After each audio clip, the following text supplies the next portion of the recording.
सरजमीने हिंद के जांबाज।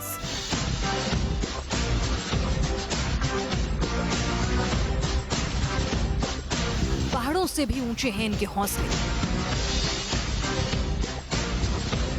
इनके जज्बे से हारती है कुदरत।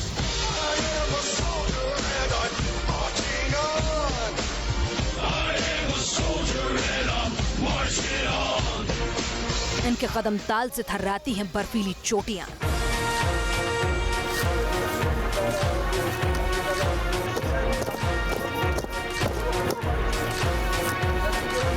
ये हैं हिंदुस्तान के हिम प्रहरी। सियाचिन से लेकर करगिल की हजारों फीट ऊंची चोटियों तक इनकी मौजूदगी है। जहां इंसान गलती से भी नहीं पहुंचता, वहां ये फौलाद की तरह डटकर खड़े रहते हैं। बर्फ से ढकी चट्टानों के बीच मौत इनका हर पल इम्तिहान लेती है। यहाँ हर कदम पर मौत से इनका सामना होता है। दुनिया के सबसे ऊंचे रण क्षेत्र के ये हैं रणबांकुरे। आज न्यूज नेशन आपको ले चलेगा इन्हीं जांबाजों के बीच। 25,000 फीट की ऊंचाई पर भी ये तिरंगे की शान में डटे रहते हैं। देश का चाहे कोई भी कोना हो, इनके रहते तिरंगे की शान में कभी कमी नहीं आती। हाड़ गलाने वाली ठंड में देशभक्ति के गीत गुनगुनाने वाले कौन है ये जांबाज? आखिर देशभक्ति का वो कौन सा जज्बा है जो इनकी राह में आने वाली हर मुसीबत को उखाड़ फेंकता है? आखिर वो कौन सा सांचा है जहां इन जवानों को चलती फिरती मौत के रूप में ढाला जाता है? कौन है वो सपूत जो बर्फीले मरुस्थल में भी मां भारती का अलख जगाते हैं? आज रूबरू करवाएंगे आपको इन फौलादों से। बताएंगे कि आखिर कैसे एक जवान को फौलाद बनाया जाता है। दिखाएंगे आखिर कैसे एक सिपाही को स्नो वॉरियर बनाया जाता है। -50 से -70 डिग्री सेल्सियस तक का तापमान, हाड़ कपा देने वाली ठंड जिसमें एक इंसान का जिंदा रहना भी मुश्किल होता है। उन परिस्थितियों में ऑक्सीजन की कमी में जहां ताजा राशन तो भूल जाइए, रसद पहुंचाना भी मुश्किल होता है। ऐसी परिस्थितियों में बर्फीले रेगिस्तान में भारतीय सीमा की हिफाजत करना, ये कठिन काम करते हैं भारतीय सेना के जांबाज। सियाचिन, द्रास, करगिल सेक्टर में कुछ इसी तरह की विषम परिस्थितियों में हमारी जो सेना है वो सरहद की निगरानी करती है। लेकिन कभी आपने सोचा है कि इन विषम परिस्थितियों के लिए आखिर एक फौजी को कैसे तैयार किया जाता है कि वो सरहद की हिफाजत के साथ साथ खुद की हिफाजत करते हुए देश की रक्षा करे? ये तैयारी होती है हाई ऑल्टीट्यूड वॉरफेयर स्कूल में। और आज न्यूज नेशन आपको लेकर आया है हौज के इसी ट्रेनिंग सेंटर में, जहां एक जवान को हिमरक्षक बनाया जाता है, एक वॉरियर को स्नो वॉरियर में तब्दील किया जाता है।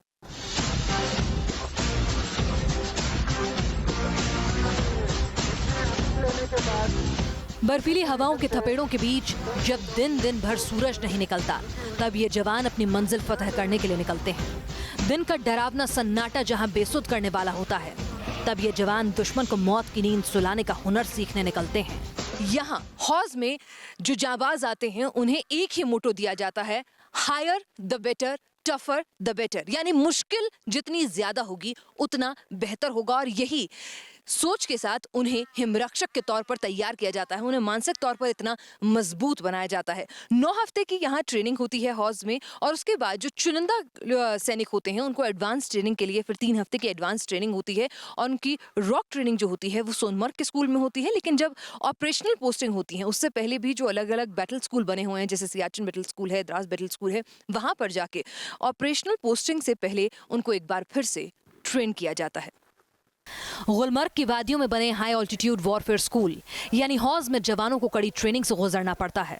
बर्फ की शक्ल में यहाँ चारों ओर मौत फैली है, लेकिन यहाँ चुनौतियों से बड़ी इनकी तैयारी होती है। आर्मी के हाई ऑल्टीट्यूड वॉरफेयर स्कूल में यहाँ पर एक सोल्जर को हिम रक्षक के तौर पर तैयार किया जाता है। और यहाँ पर आप देख रहे हैं उनकी बेसिक ट्रेनिंग की जो शुरुआत होती है, पहले उन्हें extreme weather condition -10-20 degree Celsius temperature के लिए तैयार किया जाता है। और साथ ही साथ सबसे पहले उन्हें स्कीइंग सिखाई जाती है। आप देख रहे होंगे ये स्कीइंग की जो है ये ट्रेनिंग चल रही है, क्योंकि सबसे ज़्यादा ज़रूरी होता है कि जब बर्फ़ गिरती है, माइनस में टेम्परेचर चला जाता है, पूरे रास्ते जो हैं ब्लॉक हो जाते हैं। लेकिन सरहद की निगहबानी तो उन परिस्थितियों में भी करनी है तो ऐसे में ये हिमरक्षक जो हैं स्कीइंग का सहारा लेकर जो ज़रूरी सामान होता है उसको जो पोस्ट होती हैं आर्मी की वहाँ तक पहुँचाते हैं, उनके बंकर्स तक पहुँचाते हैं, पेट्रोलिंग करते हैं। तो यहाँ आप देखेंगे गुलमर्ग में यहाँ पर ये आर्मी की स्कीइंग ट्रेनिंग यूनिट है हौज की, और यहाँ पर इन्हें ट्रेन किया जा रहा है। और 9 हफ्ते की ट्रेनिंग के बाद इसमें अलग अलग चरण होते हैं जिसमें स्कीइंग जो है इनिशियल ट्रेनिंग का हिस्सा होती है, और जब ये स्कीइंग में पूरी महारत हासिल कर लेते हैं उसके बाद इनको एडवांस ट्रेनिंग के लिए आगे ले जाया जाता है। बर्फबारी के दौरान जब रास्ते बंद हो जाते हैं तब स्कीइंग का हुनर जवानों के काम आता है। स्कीइंग की कला जवानों को रफ्तार भी देती है और धार भी, जो कि हमारी मोबिलिटी को बढ़ाती है, और दूसरा वो हमारी पोस्ट मेंटेनेंस में भी काम आती है। लिंक्स में लॉन्ग रेंज पेट्रोल्स होते हैं उसमें भी ये काम आती है। फिर एरिया डोमिनेशन, जैसे कुछ एरियाज़ हैं जहाँ पे इंडिया और पाकिस्तान जिन एरियाज़ को शेयर करते हैं, तो उस एरिया में डोमिनेशन दिखाने के लिए भी हम इनका प्रयोग कर सकते हैं। रण क्षेत्र जीतने की पहली शर्त होती है रण क्षेत्र में टिके रहना। विजेता वही होता है जिसके पैर अंतिम दम तक मैदान जंग से नहीं उखड़ते, और हौज में लाए गए जवानों को इस हुनर में पारंगत बनाया जाता है। भारी बर्फबारी के बीच भी ये दुश्मन के दांत खट्टे करने की तैयारी समय से पहले पूरी कर लेते हैं। अगर आपको सरहद की निगरानी करनी है, दुश्मन के ऊपर नज़र बनाए रखनी है, तो उसके लिए आप कैसे बर्फ़ के अंदर ही अपना घर बनाते हैं, इसकी अलग अलग टेक्निक्स यहाँ पर सिखाई जाती हैं। ये जो आप देख रहे हैं ये स्ट्रक्चर आपको ऐसा लगेगा कि सिर्फ बर्फ़ का एक स्ट्रक्चर है, लेकिन ये दरअसल स्नो केव है। स्नो केव का मकसद ये होता है जब आपके पास लोग कम हैं, वक्त की कमी है, इतना वक्त नहीं है कि आप एक इग्लू तैयार कर सकें, बर्फ़ का घर तैयार कर सकें, तो आप एक बर्फ़ की गुफा बनाते हैं। जी हाँ, अब आप सोचेंगे कि बर्फ़ की गुफा के अंदर कैसे खुद को जो है गर्म रखा जाएगा, किस तरह से खुद को सर्वाइव किया जाएगा। तो आप देख सकते हैं 2 सोल्जर्स जो हैं अंदर यहाँ पर मौजूद हैं और वो बर्फ़ की गुफा में जो हैं वो सो रहे हैं। स्नो केव का पर्पस ये भी रहता है कि इग्लू जो होता है वो एक हट की तरह से शक्ल की एक पूरी की पूरी स्ट्रक्चर होती है, दुश्मन की पकड़ में आसानी से आ जाती है। लेकिन ये जो स्नो केव आप देखेंगे तो ऐसा लगेगा कि इसी बर्फ़ में जो है ये मर्ज होती हुई मिलती हुई नज़र आएगी, और ये गर्मी भी देती है। मैं अपने कैमरामैन को कहूँगी कि मैं स्नो केव में घुसने की कोशिश कर रही हूँ कि ये देखिए एकदम सॉफ्ट स्नो है, ये देखिए। तो सॉफ्ट स्नो के अंदर पहले उसको बीट किया जाता है, यानी कि पहले उसको पत्थर की तरह से बनाया जाता है। देखिए यहाँ पर आप टच करेंगे तो इसमें से कुछ नहीं होगा, क्योंकि उसको बीट कर करके पहले इसी की ब्रिक बनाई गई है, और ब्रिक बाय ब्रिक ये पूरी वॉल तैयार की गई है आसपास की सॉफ्ट स्नो से। इसको आप कितना भी हाथ लगाइए कुछ निकल कर बाहर नहीं आएगा। लेकिन आप यहाँ देखेंगे ये सॉफ्ट स्नो है, तो किस तरह से, तो इसको बीट करके ये जो स्नो केव है वो तैयार की गई है। नीचे से पहले पूरी बर्फ़ निकाली गई थी और उसी बर्फ़ का जो है वो इस्तेमाल किया गया था इस पूरे स्ट्रक्चर को बनाने के लिए। अब मैं इसके भीतर जाऊंगी। काफ़ी मुश्किल है, लेकिन क्या ये गर्म है वाकई जैसा कि कहा जाता है, ये हम कोशिश करेंगे जानने की। हम इसके अंदर तो घुस गए हैं, तो ये बर्फ़ का छोटा सा घर है जिसके अंदर इस वक्त हम घुसे हुए हैं। ये सॉफ्ट नो को बीट करके पहले से गड्ढा खोदते हैं, उसके बाद सॉफ्ट नो को बीट करके केव जैसे बनाया जाता है। इसमें 4 से 6 लोग रहते हैं। इसमें कैंडल नहीं जलाना, कोई भी कुछ भी नहीं जलाना चाहिए, इसमें पिघलने शुरू हो जाता है, इसलिए कुछ भी नहीं जलाना चाहिए इसमें। इसको nearly well trained soldier can prepare it in 15 minutes, 15 to 20 minutes, 15 to 20 minutes. Actually snow केव तभी बनाई जाती है जब हमें जल्द से जल्द कोई शेल्टर इख्तियार करना हो। जैसे मान लीजिए कोई इनक्लीमेंट वेदर हो गया, वेदर ख़राब हो गया और हमें जल्दी से जल्दी स्नो केव बनाना है, तो इसको बनाने का सिंपल तरीका ये है कि पहले तो जहाँ पर बनाना है वहाँ पे बर्फ़ बीट की जाती है। उसके बाद उन जगह पर जो भी हमारा सामान है, जैसे रक्सक्स वगैरह जो भी होगा, हम उसको एक जगह पर डंप कर देते हैं और उसके बाद उसके ऊपर बर्फ़ रख देते हैं। बर्फ़ डाल के उसको ऊपर से बीट करते हैं। उसके बाद एक जगह से खोदकर हम उन रक्सक्स को बाहर निकाल देते हैं। तो न्यूज़ नेशन की टीम का इन जाबाजों को सलाम है। यकीन मानिए ये हिमरक्षक जो हैं वही इस चुनौतीपूर्ण काम को अंजाम दे सकते हैं। टफ ट्रेनिंग के बाद में हमारी तो हालत यहाँ पर -10 डिग्री सेल्सियस में ही ख़राब हो रही है, जहाँ पर ये गुलमर्ग में हौज़ का ट्रेनिंग सेंटर है। ये लोग जाके सियाचिन में, द्रास में -40 डिग्री, -50 डिग्री टेम्परेचर में भी जाकर जो है सर्वाइव करते हैं। हौज़ के वॉरियर्स महज कुछ मिनटों के भीतर ही वो आशियाना तैयार कर लेते हैं जो इन्हें कुदरत से बचाने के साथ साथ दुश्मन पर नजर रखने के लिए मुफीद माहौल मुहैया कराता है। अब हम आपको एक स्नो ट्रेंच के अंदर ले चलेंगे। ये स्नो ट्रेंच है और ये लगभग स्नो केव जैसा ही दिखता है, लेकिन उससे ज़्यादा आरामदायक है। मैं आपको दिखाना चाहूँगी कि ज़्यादा आरामदायक है और ये ज़्यादा संसाधनों से बनाया गया है। आप देखेंगे कि यहाँ पर एक छोटी सी झोपड़ी जैसा ये पूरा अनुभव देता है और यहाँ पर ऊपर लकड़ी का फट्टा भी जो है वो लगाया गया है। यानी कि अगर आपको वक्त मिलेगा, तैयार करने का वक्त है आपके पास आपकी टुकड़ी में ज़्यादा लोग हैं, आपके पास पूरा संसाधन आप लेके चल रहे हैं, तो आप स्नो ट्रेंच तैयार कर सकते हैं। स्नो ट्रेंच बनाने में अपनी मूवमेंट को छुपाने के लिए हमने ये स्नो कैप बनाया है। बाहर से तो ये बर्फ का ठक्का सा दिखता है, लेकिन यहाँ अंदर किसी को ये पता नहीं कि यहाँ पे लिविंग है, जिससे कि हम एनिमी की ऑब्जर्वेशन को एनिमी को अच्छी तरीके से ऑब्जर्वेशन कर सकते हैं, उसकी हर मूवमेंट पर नज़र रख सकते हैं और उस पर काउंटर कर सकते हैं। सर, पहला अनुभव कैसा रहा ट्रेनिंग के दौरान जब आपको यहाँ रहना पड़ा? जी, हमारे लिए बहुत ही नया तजुर्बा है जो high altitude warfare special training pipe instructor द्वारा हमें दिया जा रहा है। हमें बहुत ही अच्छा लग रहा है कि हमें ऐसा हाई एल्टीट्यूड और स्नो बाउंड एरियाज में ऑपरेट करने का मौका मिल रहा है। मुश्किल वक्त और फौजी सख्त है, तो ऐसे में इनके मजबूत इरादे देखिए कि यहाँ पर मुझे अभी सिर्फ -10 डिग्री सेल्सियस यहाँ पर टेम्परेचर जो है बाहर का बताया जा रहा है, लेकिन उसी में मुझे सांस नहीं आ रही है और काफ़ी तमाम तरह की दिक्कतें आ रही हैं यहाँ पर आप तक ये रिपोर्ट पहुँचाने में। लेकिन यहाँ पर देखिए कि फ़ौजियों के ना माथे पर शिकन है, ना ही कोई तकलीफ़ है, और यहाँ पर वो जो हैं इन तमाम विषम परिस्थितियों में सिर्फ अपने जोश और जज्बे और देश की रक्षा करने की जो उनके अंदर जो जज्बात है उसको लिए हुए बढ़े चले जा रहे हैं और कह रहे हैं कि अगर सियाचिन द्रास में दुश्मन से लोहा लेना है उस बर्फीले रेगिस्तान में, तो उस कठोर ट्रेनिंग से तो गुजरना होगा। बर्फबारी के बीच टिके रहना लगभग नामुमकिन है। बर्फ का यह नज़ारा पल भर के भीतर उस खौफनाक मंजर में बदल जाता है। हर साल कई हिमप्रहरियों की जान एवलांच बर्फीले तूफान में चली जाती है। शहीदों के शव तक नहीं मिलते, लेकिन वक्त के साथ हौज में जवानों को कुदरत की इस ताकत से भी लड़ना और बचना सिखाया जाता है। चलिए, तो आपने किताबों में पढ़ा होगा कि इग्लू जो है, बर्फ़ के घर जो हैं वो बनाए जाते हैं क्योंकि बर्फ़ ही जो है वो एक रोधक का काम करती है इस टेम्परेचर और इन कटीली ठंडी हवाओं के लिए। और आइए आपको दिखाती हूँ कि इग्लू किस तरह का अंदर से होता है। ये इस तरह का जो स्ट्रक्चर है ये बनाया जाता है ताकि आप जो हैं यहाँ पर हवाएं जो हैं सीधे डायरेक्ट आपके पास ना आए। इग्लू के अंदर अगर आपको कुछ खाना, क्योंकि लंबे ड्यूरेशन में सर्वाइव करने के लिए बनाया जाता है, तो खाने पीने की चीज़ें बनाने के लिए आप देखिए ये अगर आप कैरी कर रहे हैं तो एक छोटा सा एक डमी स्टोव जो है वो भी रख सकते हैं गर्म पानी के लिए। और इग्लू के अंदर आप देखेंगे कि यहाँ पर जगह ज़्यादा है, साथ ही गर्मी भी ज़्यादा है। गर्मी ज़्यादा होती है स्नो केव और ट्रेंच के मुकाबले। यहाँ इग्लू में ज़्यादा गर्मी होती है क्योंकि इससे जो डायरेक्ट हवा अंदर नहीं आ पाती। आगे सामने एक दीवार लगा रखी, दीवार से हवा डायरेक्ट हवा अंदर नहीं घुसती, इसलिए यहाँ गर्मी ज़्यादा होती है। भारत माता की निगहबानी में तैनात इन शूरवीरों के कदम न लड़खड़ाएं, इसका पूरा ख्याल गुलमर्ग में बने हाई ऑल्टीट्यूड वॉरफेयर स्कूल में रखा जाता है। कुदरत से जंग के बीच हर जवान की अपनी भूमिका होती है। सालों की कड़ी ट्रेनिंग के बाद ये फौलाद देश को मिलते हैं। देश की सरहदें इनके बूते ही मजबूत हैं, इसीलिए अंतिम सांस तक जवान को मौत के मुंह से खींच लाने की पूरी कोशिश होती है। सूरज के निकलने से पहले शुरू हुई ट्रेनिंग सूरज के डूब जाने के बाद तक चलती रहती है। हौज में जवानों को दिन के साथ साथ रात को मात देना भी सिखाया जाता है। जैसे जैसे अंधेरा गहराता है, बर्फ से भरी घाटियां उतनी ही जोखिम भरी हो जाती हैं। घुप अंधेरे में जब आंख भी दगा दे जाती है, तब इन जवानों की ट्रेनिंग इनके रास्तों को रोशन बनाती है। न्यूज़ नेशन की टीम इस वक्त रात के घुप अंधेरे में -18 डिग्री सेल्सियस के तापमान में मौजूद है हॉर्स ट्रेनिंग सेंटर के उन तमाम ऑफिसर्स, उन तमाम जवानों के साथ जो यहाँ पर हाई ऑल्टीट्यूड वॉरफेयर की ट्रेनिंग ले रहे हैं। नाइट पेट्रोलिंग कैसे की जाती है बर्फीले इलाकों में, उसकी ट्रेनिंग ले रहे हैं और हम भी उस ट्रेनिंग का हिस्सा बनने की कोशिश कर रहे हैं। हम लोगों को क्योंकि आदत नहीं है, हम वेदर से एक्लिमेटाइज नहीं है, तो काफ़ी दिक्कतें आ रही हैं, ब्रेथलेस हो रहे हैं हम। लेकिन आप सोच के देखिए कि जवान रात के घुप अंधेरे में किस तरह से नाइट पेट्रोलिंग को अंजाम देते हैं। और यहाँ पर अभी आप -18 डिग्री सेल्सियस हमें थर्मामीटर बता रहा है, लेकिन एक टेम्परेचर तो होता है जो थर्मामीटर का टेम्परेचर होता है और एक टेम्परेचर वो होता है जो फील्ड टेम्परेचर होता है।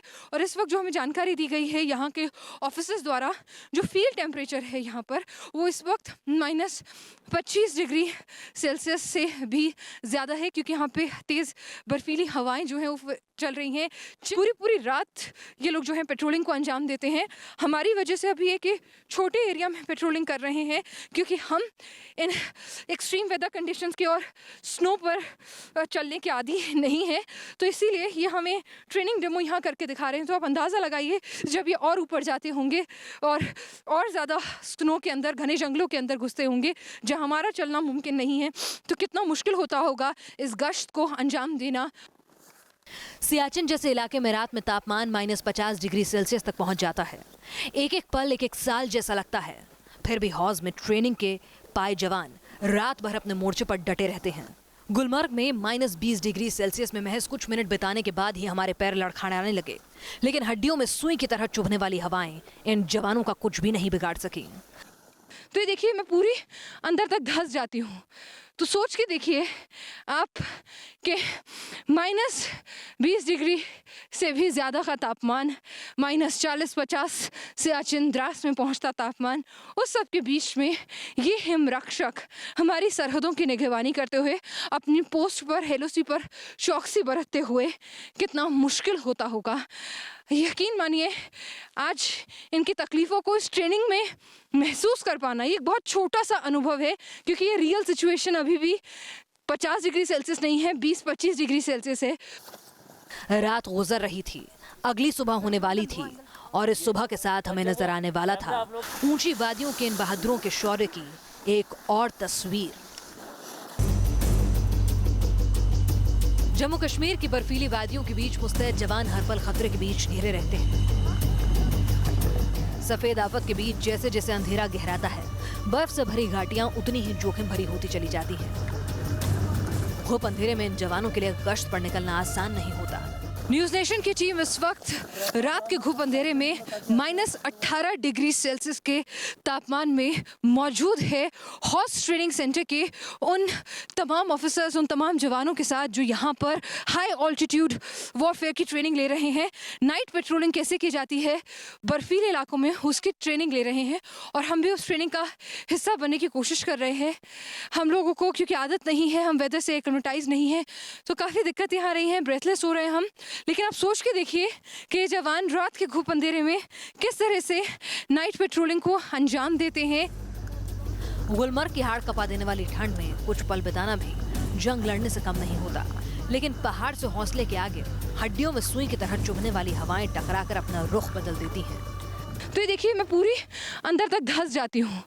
तो सोच के देखिए आप कि -20 डिग्री से भी ज़्यादा का तापमान, -40-50 सियाचिन द्रास में पहुँचता तापमान, उस सब के बीच में ये हिमरक्षक हमारी सरहदों की निगरानी करते हुए अपनी पोस्ट पर हेलोसी पर चौकसी बरतते हुए कितना मुश्किल होता होगा। यकीन मानिए, आज इनकी तकलीफ़ों को इस ट्रेनिंग में महसूस कर पाना ये एक बहुत छोटा सा अनुभव है, क्योंकि ये रियल सिचुएशन अभी भी 50 डिग्री सेल्सियस नहीं है, 20-25 डिग्री सेल्सियस है। बर्फ के बीच हर नई सुबह नई चुनौतियां लेकर आती है और हर रोज जवानों को इन चुनौतियों से दो चार होना पड़ता है, लेकिन ये देशभक्ति का जज्बा ही है कि ये किसी भी मुसीबत से हार नहीं मानते। गुलमर्ग में खून जमा देने वाली ठंड पड़ती है, पेड़ पौधे सब कुछ बर्फ की चादर में तब्दील हो जाते हैं, लेकिन ये शूरवीर कुदरत की इस चुनौती का सामना भी हंसते हंसते कर लेते हैं। बर्फिस्तान में किसी भी आपदा से निपटने के लिए जवान हर पल तैयार रहते हैं। दवाइयों से लेकर थर्मल्स तक इन जवानों के बैकपैक में सब कुछ मौजूद रहता है। सर्वाइवल ट्रेनिंग के दौरान न सिर्फ पेट्रोलिंग के दौरान अगर आपको ज़रूरत पड़े, आपको बर्फ़ के आशियानों में रहने की, बर्फ़ के रेगिस्तान में रहने की, आप अपनी पोस्ट तक वापस ना लौट सकें, तो उस तरह की स्थिति के लिए तैयार किया जाता है। बल्कि साथ ही एक आपकी एक किट भी होती है। जब आप पेट्रोलिंग करने के लिए निकलते हैं तो आपके पास पीछे आपके बैकपैक में एक किट होती है जिसके अंदर आपकी ज़रूरत का सारा सामान होता है, दवाइयाँ होती हैं। यहाँ पर हमें सर थोड़ी और जानकारी देंगे, सर्वाइवल किट में क्या क्या होता है? सर्वाइवल किट में मैडम, और जैसे फर्स्ट एड किट, हमारी मेडिसिन है, हमारे हर प्रकार की मेडिसिन है। यहाँ पे कोई बीमारी हो तो हर प्रकार की यहाँ पे मेडिसिन दिया गया है। मल्टीफ्यूल स्टोव, अगर हमें चाय बनाना हो या मैगी बनाना हो, खाना बनाना हो, तो हमारे पास मल्टीफ्यूल स्टोव दिया गया है। और ये क्या है, ये जो मैं गोल्डन रंग का देख रही हूँ? ये सर्वाइवल ब्लैंकेट। अगर कोई बंदा अवलांच में दब गया और उसको निकालने के बाद उसके कपड़े अगर गीले हैं, जिसको हम उसके कपड़े गीले कपड़े को निकाल कर, ये ब्लैंकेट है, ये कंबल है? हाँ जी, ये यस। और ये गर्म करेगा? यस। अगर उसे थोड़ा बताएंगे? अवलांच में दबा, उसको निकाल के, उसके कपड़े गीले हैं तो उसको निकालते हैं हम। कपड़े को निकालने के बाद उस जवान पे सर्वाइवल ब्लैंकेट को बाहर से लिपटा देते हैं। गुलमर्ग के वॉरफेयर स्कूल में बर्फ से लड़ने की ट्रेनिंग के लिए देश भर के चुनिंदा जवान पहुंचते हैं। हजारों में से एक जवान का इस ट्रेनिंग के लिए सिलेक्शन होता है। वॉरफेयर स्कूल से ट्रेनिंग में अगर जवान पास होता है तो फिर उसे high altitude battle school Siachen भेजा जाता है। पिनास्तिया की high altitude warfare school Gulmarg.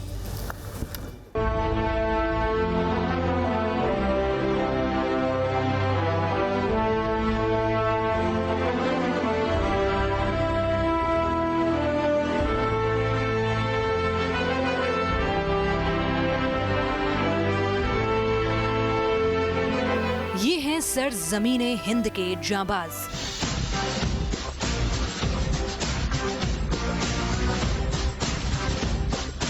पहाड़ों से भी ऊंचे हैं इनके हौसले। इनके जज्बे से हारती है कुदरत।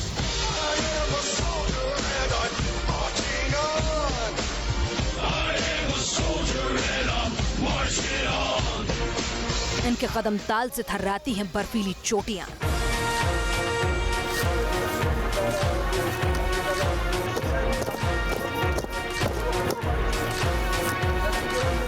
ये हैं हिंदुस्तान के हिम प्रहरी। सियाचिन से लेकर करगिल की हजारों फीट ऊंची चोटियों तक इनकी मौजूदगी है। जहां इंसान गलती से भी नहीं पहुंचता, वहां ये फौलाद की तरह डटकर खड़े रहते हैं। बर्फ से ढकी चट्टानों के बीच मौत इनका हर पल इम्तिहान लेती है। यहाँ हर कदम पर मौत से इनका सामना होता है। दुनिया के सबसे ऊंचे रण क्षेत्र के ये हैं रणबांकुरे। आज न्यूज नेशन आपको ले चलेगा इन्हीं जांबाजों के बीच। 25,000 फीट की ऊंचाई पर भी ये तिरंगे की शान में डटे रहते हैं। देश का चाहे कोई भी कोना हो, इनके रहते तिरंगे की शान में कभी कमी नहीं आती। हाड़ गलाने वाली ठंड में देशभक्ति के गीत गुनगुनाने वाले कौन है ये जांबाज? आखिर देशभक्ति का वो कौन सा जज्बा है जो इनकी राह में आने वाली हर मुसीबत को उखाड़ फेंकता है? आखिर वो कौन सा सांचा है जहां इन जवानों को चलती फिरती मौत के रूप में ढाला जाता है? कौन है वो सपूत जो बर्फीले मरुस्थल में भी मां भारती का अलख जगाते हैं? आज रूबरू करवाएंगे आपको इन फौलादों से। बताएंगे कि आखिर कैसे एक जवान को फौलाद बनाया जाता है। दिखाएंगे आखिर कैसे एक सिपाही को स्नो वॉरियर बनाया जाता है। -50 से -70 डिग्री सेल्सियस तक का तापमान, हाड़ कपा देने वाली ठंड जिसमें एक इंसान का जिंदा रहना भी मुश्किल होता है। उन परिस्थितियों में ऑक्सीजन की कमी में जहां ताजा राशन तो भूल जाइए, रसद पहुंचाना भी मुश्किल होता है। ऐसी परिस्थितियों में बर्फीले रेगिस्तान में भारतीय सीमा की हिफाजत करना, ये कठिन काम करते हैं भारतीय सेना के जांबाज। सियाचिन, द्रास, करगिल सेक्टर में कुछ इसी तरह की विषम परिस्थितियों में हमारी जो सेना है वो सरहद की निगरानी करती है। लेकिन कभी आपने सोचा है कि इन विषम परिस्थितियों के लिए आखिर एक फौजी को कैसे तैयार किया जाता है कि वो सरहद की हिफाजत के साथ साथ खुद की हिफाजत करते हुए देश की रक्षा करे? ये तैयारी होती है हाई ऑल्टीट्यूड वॉरफेयर स्कूल में। और आज न्यूज नेशन आपको लेकर आया है हौज के इसी ट्रेनिंग सेंटर में, जहां एक जवान को हिमरक्षक बनाया जाता है, एक वॉरियर को स्नो वॉरियर में तब्दील किया जाता है।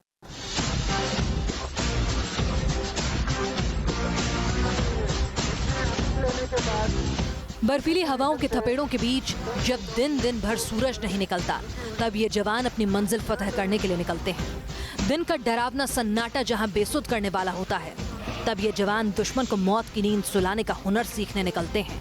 यहाँ हौज में जो जांबाज आते हैं उन्हें एक ही मोटो दिया जाता है, higher the better, tougher the better, यानी मुश्किल जितनी ज्यादा होगी उतना बेहतर होगा। और यही सोच के साथ उन्हें हिमरक्षक के तौर पर तैयार किया जाता है। उन्हें मानसिक तौर पर इतना मजबूत बनाया जाता है। 9 हफ्ते की यहाँ ट्रेनिंग होती है हौज में, और उसके बाद जो चुनिंदा सैनिक होते हैं उनको एडवांस ट्रेनिंग के लिए फिर 3 हफ्ते की एडवांस ट्रेनिंग होती है।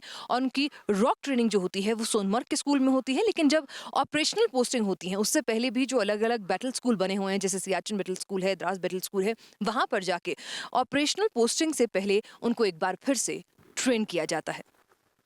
गुलमर्ग की वादियों में बने हाई ऑल्टीट्यूड वॉरफेयर स्कूल यानी हौज में जवानों को कड़ी ट्रेनिंग से गुजरना पड़ता है। बर्फ की शक्ल में यहाँ चारों ओर मौत फैली है, लेकिन यहाँ चुनौतियों से बड़ी इनकी तैयारी होती है। आर्मी के हाई ऑल्टीट्यूड वॉरफेयर स्कूल में यहाँ पर एक सोल्जर को हिम रक्षक के तौर पर तैयार किया जाता है। और यहाँ पर आप देख रहे हैं उनकी बेसिक ट्रेनिंग की जो शुरुआत होती है, पहले उन्हें extreme weather condition -10-20 degree Celsius temperature के लिए तैयार किया जाता है। और साथ ही साथ सबसे पहले उन्हें स्कीइंग सिखाई जाती है। आप देख रहे होंगे ये स्कीइंग की जो है ये ट्रेनिंग चल रही है, क्योंकि सबसे ज़्यादा ज़रूरी होता है कि जब बर्फ़ गिरती है, माइनस में टेम्परेचर चला जाता है, पूरे रास्ते जो हैं ब्लॉक हो जाते हैं। लेकिन सरहद की निगरानी तो उन परिस्थितियों में भी करनी है तो ऐसे में ये हिमरक्षक जो हैं स्कीइंग का सहारा लेकर जो ज़रूरी सामान होता है उसको जो पोस्ट होती हैं आर्मी की वहाँ तक पहुँचाते हैं, उनके बंकर्स तक पहुँचाते हैं, पेट्रोलिंग करते हैं। तो यहाँ आप देखेंगे गुलमर्ग में यहाँ पर ये आर्मी की स्कीइंग ट्रेनिंग यूनिट है हॉज की, और यहाँ पर इन्हें ट्रेन किया जा रहा है। और 9 हफ्ते की ट्रेनिंग के बाद इसमें अलग अलग चरण होते हैं जिसमें स्कीइंग जो है इनिशियल ट्रेनिंग का हिस्सा होती है, और जब ये स्कीइंग में पूरी महारत हासिल कर लेते हैं उसके बाद इनको एडवांस ट्रेनिंग के लिए आगे ले जाया जाता है। बर्फबारी के दौरान जब रास्ते बंद हो जाते हैं तब स्कीइंग का हुनर जवानों के काम आता है। स्कीइंग की कला जवानों को रफ्तार भी देती है और धार भी, जो कि हमारी मोबिलिटी को बढ़ाती है। और दूसरा वो हमारी पोस्ट मेंटेनेंस में भी काम आती है। लिंक्स में लॉन्ग रेंज पेट्रोल्स होते हैं, उसमें भी ये काम आती है। फिर एरिया डोमिनेशन, जैसे कुछ एरियाज़ हैं जहाँ पे इंडिया और पाकिस्तान जिन एरियाज़ को शेयर करते हैं, तो उस एरिया में डोमिनेशन दिखाने के लिए भी हम इनका प्रयोग कर सकते हैं। रण क्षेत्र जीतने की पहली शर्त होती है रण क्षेत्र में टिके रहना। विजेता वही होता है जिसके पैर अंतिम दम तक मैदान जंग से नहीं उखड़ते, और हौज में लाए गए जवानों को इस हुनर में पारंगत बनाया जाता है। भारी बर्फबारी के बीच भी ये दुश्मन के दांत खट्टे करने की तैयारी समय से पहले पूरी कर लेते हैं। अगर आपको सरहद की निगरानी करनी है, दुश्मन के ऊपर नज़र बनाए रखनी है, तो उसके लिए आप कैसे बर्फ़ के अंदर ही अपना घर बनाते हैं, इसकी अलग अलग टेक्निक्स यहाँ पर सिखाई जाती हैं। ये जो आप देख रहे हैं ये स्ट्रक्चर आपको ऐसा लगेगा कि सिर्फ बर्फ़ का एक स्ट्रक्चर है, लेकिन ये दरअसल स्नो केव है। स्नो केव का मकसद ये होता है जब आपके पास लोग कम हैं, वक्त की कमी है, इतना वक्त नहीं है कि आप एक इग्लू तैयार कर सकें, बर्फ़ का घर तैयार कर सकें, तो आप एक बर्फ़ की गुफा बनाते हैं।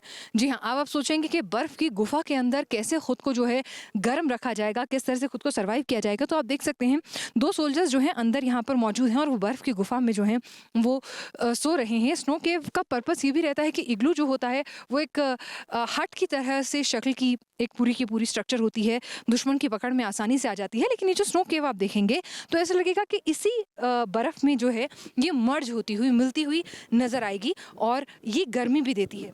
मैं अपने कैमरामैन को कहूँगी कि मैं स्नो केव में घुसने की कोशिश कर रही हूँ कि ये देखिए एकदम सॉफ्ट स्नो है, ये देखिए।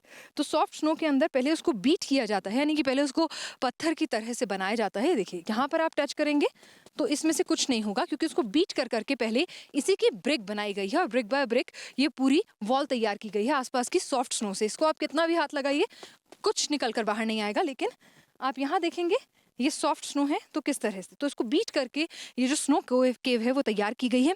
नीचे से पहले पूरी बर्फ़ निकाली गई थी और उसी बर्फ़ का जो है वो इस्तेमाल किया गया था इस पूरे स्ट्रक्चर को बनाने के लिए। अब मैं इसके भीतर जाऊंगी। काफ़ी मुश्किल है, लेकिन क्या ये गर्म है वाकई जैसा कि कहा जाता है, ये हम कोशिश करेंगे जानने की।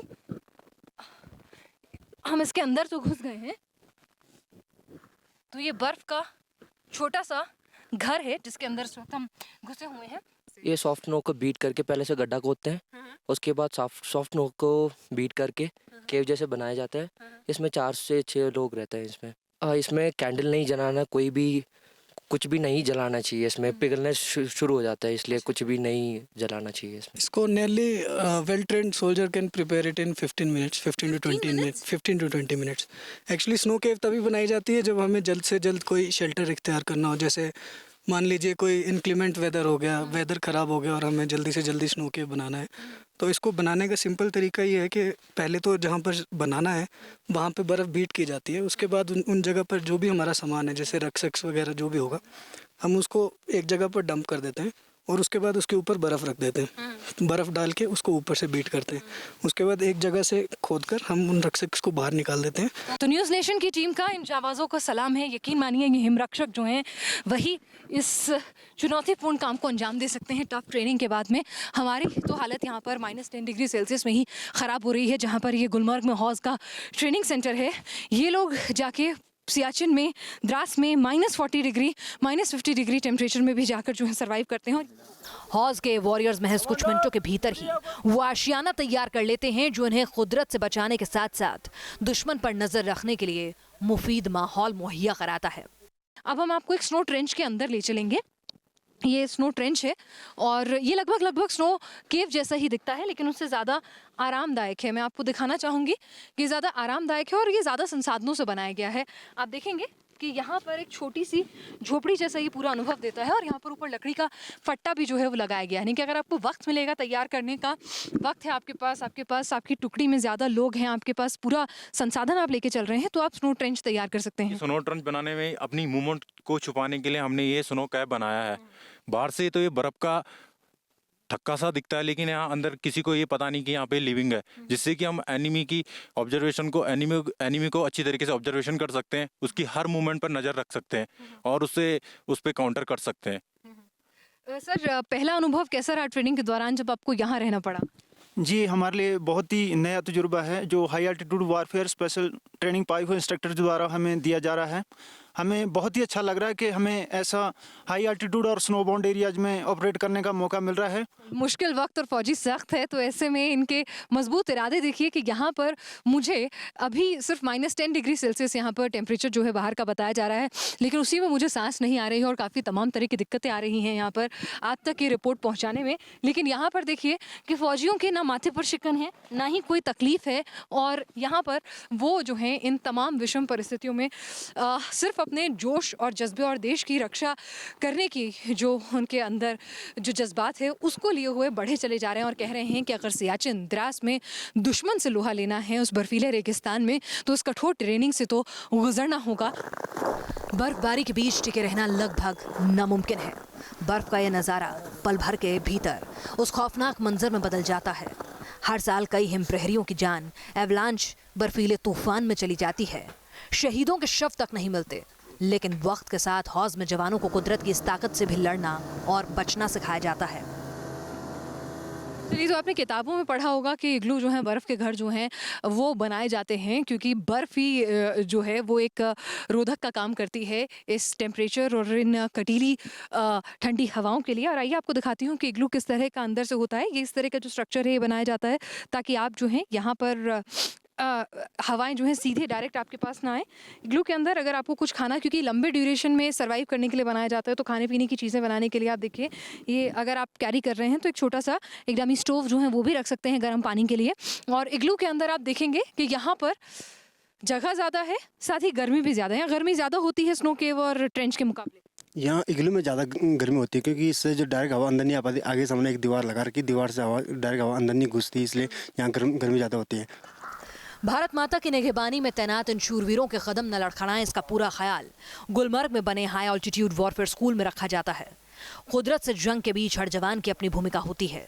सालों की कड़ी ट्रेनिंग के बाद ये फौलाद देश को मिलते हैं।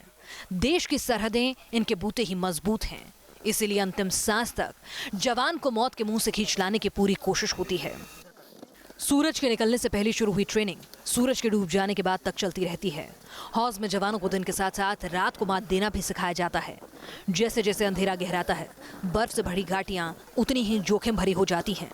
घुप अंधेरे में जब आंख भी दगा दे जाती है, तब इन जवानों की ट्रेनिंग इनके रास्तों को रोशन बनाती है। न्यूज़ नेशन की टीम इस वक्त रात के घुप अंधेरे में -18 डिग्री सेल्सियस के तापमान में मौजूद है हॉर्स ट्रेनिंग सेंटर के उन तमाम ऑफिसर्स, उन तमाम जवानों के साथ जो यहाँ पर हाई ऑल्टीट्यूड वॉरफेयर की ट्रेनिंग ले रहे हैं। नाइट पेट्रोलिंग कैसे की जाती है बर्फीले इलाकों में, उसकी ट्रेनिंग ले रहे हैं और हम भी उस ट्रेनिंग का हिस्सा बनने की कोशिश कर रहे हैं। हम लोगों को क्योंकि आदत नहीं है, हम वेदर से एक्लिमेटाइज नहीं है, तो काफ़ी दिक्कतें आ रही हैं, ब्रेथलेस हो रहे हैं हम। लेकिन आप सोच के देखिए कि जवान रात के घुप अंधेरे में किस तरह से नाइट पेट्रोलिंग को अंजाम देते हैं। और यहाँ पर अभी आप -18 डिग्री सेल्सियस हमें थर्मामीटर बता रहा है, लेकिन एक टेम्परेचर तो होता है जो थर्मामीटर का टेम्परेचर होता है और एक टेम्परेचर वो होता है जो फील्ड टेम्परेचर होता है। और इस वक्त जो हमें जानकारी दी गई है यहाँ के ऑफिसर्स द्वारा, जो फील्ड टेम्परेचर है यहाँ पर वो इस वक्त -25 डिग्री सेल्सियस से भी ज़्यादा है, क्योंकि यहाँ पे तेज़ बर्फीली हवाएं जो हैं वो चल रही हैं। पूरी रात ये लोग जो हैं पेट्रोलिंग को अंजाम देते हैं। हमारी वजह से अभी एक छोटे एरिया में पेट्रोलिंग कर रहे हैं क्योंकि हम इन एक्सट्रीम वेदर कंडीशंस के और स्नो पर चलने के आदी नहीं हैं, तो इसीलिए ये हमें ट्रेनिंग डेमो यहाँ करके दिखा रहे हैं। तो आप अंदाज़ा लगाइए जब ये और ऊपर जाते होंगे और ज़्यादा स्नो के अंदर, घने जंगलों के अंदर घुसते होंगे जहाँ हमारा चलना मुमकिन नहीं है, तो कितना मुश्किल होता होगा इस गश्त को अंजाम देना। सियाचिन जैसे इलाके में रात में तापमान -50 डिग्री सेल्सियस तक पहुंच जाता है। एक एक पल एक एक साल जैसा लगता है। फिर भी हौज में ट्रेनिंग के पाए जवान रात भर अपने मोर्चे पर डटे रहते हैं। गुलमर्ग में -20 डिग्री सेल्सियस में महज कुछ मिनट बिताने के बाद ही हमारे पैर लड़खड़ाने लगे, लेकिन हड्डियों में सुई की तरह चुभने वाली हवाएं इन जवानों का कुछ भी नहीं बिगाड़ सकी। तो ये देखिए, मैं पूरी अंदर तक धंस जाती हूँ। तो सोच के देखिए आप कि -20 डिग्री से भी ज़्यादा का तापमान, -40-50 सियाचिन द्रास में पहुंचता तापमान, उस सब के बीच में ये हिमरक्षक हमारी सरहदों की निगरानी करते हुए अपनी पोस्ट पर हेलोसी पर चौकसी बरतते हुए कितना मुश्किल होता होगा। यकीन मानिए, आज इनकी तकलीफ़ों को इस ट्रेनिंग में महसूस कर पाना ये एक बहुत छोटा सा अनुभव है, क्योंकि ये रियल सिचुएशन अभी भी 50 डिग्री सेल्सियस नहीं है, 20-25 डिग्री सेल्सियस है। रात गुजर रही थी, अगली सुबह होने वाली थी और इस सुबह के साथ हमें नजर आने वाला था ऊंची वादियों के इन बहादुरों के शौर्य की एक और तस्वीर। जम्मू कश्मीर की बर्फीली वादियों के बीच मुस्तैद जवान हर पल खतरे के बीच घिरे रहते हैं। सफेद आफत के बीच जैसे जैसे अंधेरा गहराता है, बर्फ से भरी घाटियां उतनी ही जोखिम भरी होती चली जाती हैं। घुप अंधेरे में इन जवानों के लिए गश्त पर निकलना आसान नहीं होता। न्यूज़ नेशन की टीम इस वक्त रात के घुप अंधेरे में -18 डिग्री सेल्सियस के तापमान में मौजूद है हॉर्स ट्रेनिंग सेंटर के उन तमाम ऑफिसर्स, उन तमाम जवानों के साथ जो यहाँ पर हाई ऑल्टीट्यूड वॉरफेयर की ट्रेनिंग ले रहे हैं। नाइट पेट्रोलिंग कैसे की जाती है बर्फीले इलाकों में, उसकी ट्रेनिंग ले रहे हैं और हम भी उस ट्रेनिंग का हिस्सा बनने की कोशिश कर रहे हैं। हम लोगों को क्योंकि आदत नहीं है, हम वेदर से एक्लिमेटाइज नहीं है, तो काफ़ी दिक्कतें आ रही हैं, ब्रेथलेस हो रहे हैं हम। लेकिन आप सोच के देखिए कि ये जवान रात के घुप अंधेरे में किस तरह से नाइट पेट्रोलिंग को अंजाम देते हैं। गुलमर्ग की हाड़ कपा देने वाली ठंड में कुछ पल बिताना भी जंग लड़ने से कम नहीं होता, लेकिन पहाड़ से हौसले के आगे हड्डियों में सुई की तरह चुभने वाली हवाएं टकराकर अपना रुख बदल देती हैं। तो ये देखिए, मैं पूरी अंदर तक धंस जाती हूँ। तो सोच के देखिए आप कि -20 डिग्री से भी ज़्यादा का तापमान, -40-50 सियाचिन द्रास में पहुँचता तापमान, उस सब के बीच में ये हिमरक्षक हमारी सरहदों की निगरानी करते हुए अपनी पोस्ट पर हेलोसी पर चौकसी बरतते हुए कितना मुश्किल होता होगा। यकीन मानिए, आज इनकी तकलीफ़ों को इस ट्रेनिंग में महसूस कर पाना ये एक बहुत छोटा सा अनुभव है, क्योंकि ये रियल सिचुएशन अभी भी 50 डिग्री सेल्सियस नहीं है, 20-25 डिग्री सेल्सियस है। बर्फ के बीच हर नई सुबह नई चुनौतियां लेकर आती है और हर रोज जवानों को इन चुनौतियों से दो चार होना पड़ता है। लेकिन ये देशभक्ति का जज्बा ही है कि ये किसी भी मुसीबत से हार नहीं मानते। गुलमर्ग में खून जमा देने वाली ठंड पड़ती है, पेड़ पौधे सब कुछ बर्फ की चादर में तब्दील हो जाते हैं, लेकिन ये शूरवीर कुदरत की इस चुनौती का सामना भी हंसते हंसते कर लेते हैं। बर्फिस्तान में किसी भी आपदा से निपटने के लिए जवान हर पल तैयार रहते हैं। दवाइयों से लेकर थर्मल्स तक इन जवानों के बैकपैक में सब कुछ मौजूद रहता है।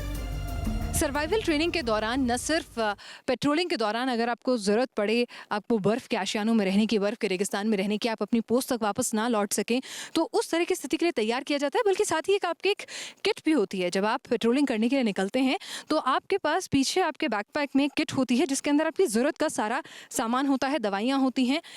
यहाँ पर हमें सर थोड़ी और जानकारी देंगे, सर्वाइवल किट में क्या क्या होता है? सर्वाइवल किट में मैडम, और जैसे फर्स्ट एड किट, हमारी मेडिसिन है, हमारे हर प्रकार की मेडिसिन है यहाँ पे। कोई बीमारी हो तो हर प्रकार की यहाँ पे मेडिसिन दिया गया है। मल्टीफ्यूल स्टोव, अगर हमें चाय बनाना हो या मैगी बनाना हो, खाना बनाना हो, तो हमारे पास मल्टीफ्यूल स्टोव दिया गया है। और ये क्या है, ये जो मैं गोल्डन रंग का देख रही हूँ? ये सर्वाइवल ब्लैंकेट। अगर कोई बंदा अवलांच में दब गया और उसको निकालने के बाद उसके कपड़े अगर गीले हैं, जिसको हम उसके कपड़े गीले कपड़े को निकाल कर, ये ब्लैंकेट है, ये कंबल है? हाँ जी, ये यस, और ये गर्म करेगा? यस। अगर उससे थोड़ा बताएंगे? अवलांच में दवा उसको निकाल के, उसके कपड़े गीले हैं तो उसको निकालते हैं हम। कपड़े को निकालने के बाद उस जवान पे सर्वाइवल ब्लैंकेट को बाहर से लिपटा देते हैं। गुलमर्ग के वॉरफेयर स्कूल में बर्फ से लड़ने की ट्रेनिंग के लिए देश भर के चुनिंदा जवान पहुंचते हैं। हजारों में से एक जवान का इस ट्रेनिंग के लिए सिलेक्शन होता है। वॉरफेयर स्कूल से ट्रेनिंग में अगर जवान पास होता है तो फिर उसे high altitude battle school Siachen भेजा जाता है। पिनास्तिया की high altitude warfare school Gulmarg